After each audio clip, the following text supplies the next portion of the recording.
मैं एक बहुत ही क्रिटिकल हार्ट सर्जरी कर रहा था, तभी अचानक पूरे अस्पताल की लाइट चली गई। सर्जरी एक ऐसे नाजुक मुद्दा पर थी जहां रुकने का मतलब था पेशेंट की मौत।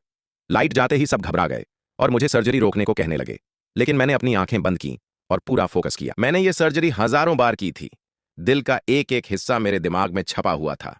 घुप अंधेरे में मैंने अपने हाथों के अंदाजे से सर्जरी जारी रखी। जब फाइनली लाइट वापस आई तो सब मुझे ऐसे देख रहे थे जैसे मैंने कोई चमत्कार कर दिया हो। मैंने वो नामुमकिन सर्जरी पूरी कर दी थी। वहां रहकर मैंने अपने हुनर को तो तराशा, लेकिन अपनी जान से भी प्यारी जेनी को हमेशा के लिए खो दिया। अपने देश लौटकर मैंने उसे पागलों की तरह ढूंढा। एक जासूस को उसे ढूंढने के लिए पैसे भी दिए, लेकिन वो मुझसे झूठ बोल रहा था। मुझे नहीं पता था कि कोई अनजान शख्स उस जासूस को मेरी गर्लफ्रेंड को ढूंढने से रोक रहा है।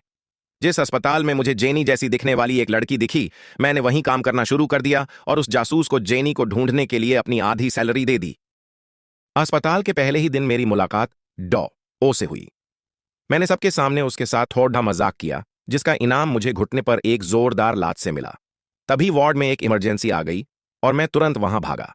मैंने देखा कि एक पेशेंट की धड़ धड़कन रुक गई है, लेकिन नर्स उसे बचाने की बजाय बस खड़ रही है। पता चला कि पेशेंट ने फॉर्म साइन किया था कि इमरजेंसी में उसकी जान न बचाई जाए, लेकिन मेरे सामने कोई मर जाए, ऐसा मैं कभी होने नहीं दे सकता। मैंने अपनी पूरी जान लगा दी और उस पेशेंट को मौत के मुंह से बाहर खींच लाया।